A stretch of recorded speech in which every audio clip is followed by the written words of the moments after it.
I thought I'd try a little bit of a game tonight. So just think of it as like deal or no deal. So there's a little bit of audience interaction, but it's not deal or no deal because there's no money involved. Well, maybe there's like deal or no deal. But it's called fucked or not fucked. So all you have to do, and it's very, very simple, all you have to do is just yell out not fucked for the first question and fucked for the second. It'll always be not fucked for the first question and fucked for the second.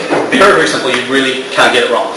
So I'll give you a scenario, and then you guys just yell it out. So just a quick test. Everybody yell out, not fucked. 1, 2, 3. Not fucked. Of course not. Okay. So scenario 1, you're talking with your woman, and by mistake you call her by her ex's, by your ex's name. You are going to be not fucked. Not fucked. So not fucked. You fucked next. Not fucked is when you are not going to have sex with the person that you're with tonight. Second scenario is you're actually having sex with a woman and you call her by the wrong name, perhaps your ex's name, perhaps your best friend's name, perhaps your little sister's name. Then you are fucked. And when you're fucked, you're never going to have sex with that person again, or at least not in the foreseeable future. Okay, next scenario. You are asked the question, which every guy hates, and you hesitate even for half a second when she says, does my bum look big in this? You are not fucked, because you're not going to get sex after that. But you're completely fucked. When, actually, no, I should have asked you that, shouldn't I? Sorry, I'm just completely all over the show tonight. But in response to that question, you say yes, but it doesn't matter how kind you are or how well-meaning you are. If you say yes, you are...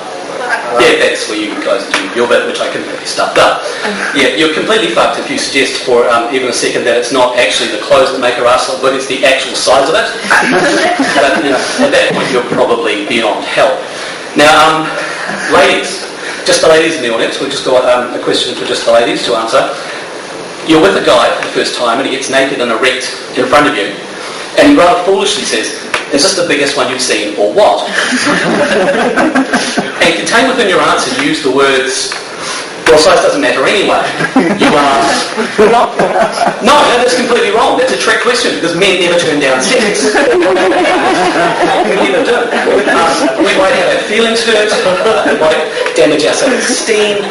We might have trouble getting and sustaining erection, but we'll still go for the sex. I mean, for God's sake, we invented Viagra for this. Okay, another question for the ladies. Your guy, he admits to you how many partners he's had in the past. And then so, quid pro quo, you tell him how many you've had. And it's more than him. And it doesn't matter whether it's 1 more, 10 more, or 50 more. It doesn't matter. It's more than him. You are now... No, you're a slut. I'm sorry, I mean, I don't make the rules, that's just the way they are. If a guy has a male friend who's had dozens more sexual partners than him, then he's a fucking legend. But if it's his girlfriend / partner / wife / whatever, then she goes instantaneously from the girl of my dreams to the girl I will never allow my mother to meet. So the upside of it is, now that he thinks you're a slut, he'll want sex more often, in more places, and in much more kinkier positions, and he won't be worried about offending you. Which brings me to porn. Now, if your guy ever asks you, have you done any acting? What he's trying to figure out now is, now that he knows you're a slut, he's going, that girl on that DVD that kind of looks like her, maybe it is. And he's just trying to be clever and find out. Now, porn. The thing about porn is that people always said that porn affects men, it sort of warps men's minds. And that's just not true. Porn does not influence men in the slightest. Men influence porn. I mean, we don't watch dirty movies and then suddenly want threesomes. We want threesomes and we don't get them in real life, so we see them in dirty movies. If we believed everything that we saw in porn, we'd have to believe things that we know patently to be untrue. But we all know that it's highly unlikely we're ever going to come home one day, find our wives or girlfriends clenched in a hot, steaming lesbian embrace with another woman, and then we're going to be invited to join in. It's highly unlikely. And in fact, if we did come home and just happen to hear moaning and groaning in the bedroom, it's much more likely that's your best friend in there, not hers. So we're still walking to the bedroom with our fingers crossed. No, see, if we did believe things in porn, we wouldn't have wasted our lives on university degrees, qualifications, or high-paying jobs. We would have ditched the career path based on the 3 hours of reading, writing, and arithmetic, and we would have replaced it with the more important 3 Ps: plumbing, pool cleaning, pizza delivery. Except we've gone where we're up to now. So the thing about porn is that it's just that, it's that absurd fantasy, the one that you know you can't have, but it is just insanely desirable anyway. It's something that's just beyond the realm of reality, but you want to happen. A bit like if we're thinking that the All Blacks will ever win the World Cup again. We don't like it to happen, but we just don't know. Well, we don't make over them, mate, do we? Well, no. Let's not put we in that together. Now, the thing about New Zealand and the All Blacks is that they're in kind of a dysfunctional marriage arrangement where like they're an old married couple, where the All Blacks are the downtrodden husband and we, the public, the rugby fans of New Zealand, are like nagging fishwives. Oh, you don't win games like you used to. Oh, that's not the way I told you to do it. We can't help ourselves.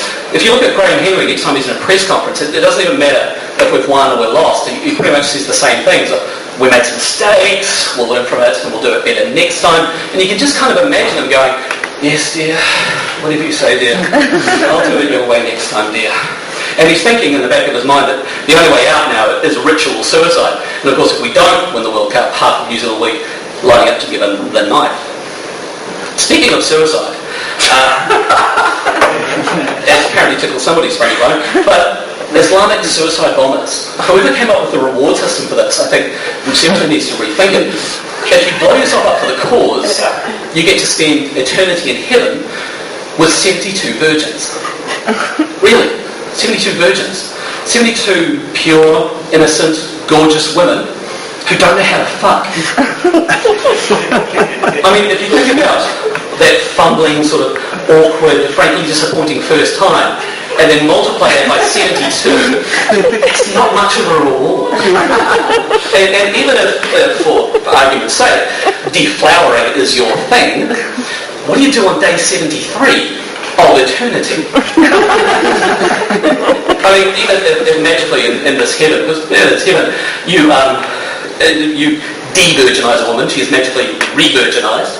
You only need one, you wouldn't need 72. I mean, it's a puritanical and buttoned-down religion. I'm pretty sure threesomes are out, let alone 70 threesomes. But speaking of suicide bombers, I think there's a very easy way to cease the conflict in Iraq without any more innocent blood being shed. And that's that you've got on one side, you've got a bunch of people who blow themselves up for the cause, and then on the other side you've got the American military who make a career out of shooting their own guys and their coalition partners in friendly fire. So what they should do is just cancel the war part and carry on with the suicide competition. And then whoever runs out of players first loses, and then nobody else needs to get involved. Now, do you ever wonder why they put expiry dates on medicines? You'd think if you left your antibiotics out and they got all mouldy, that would make them better.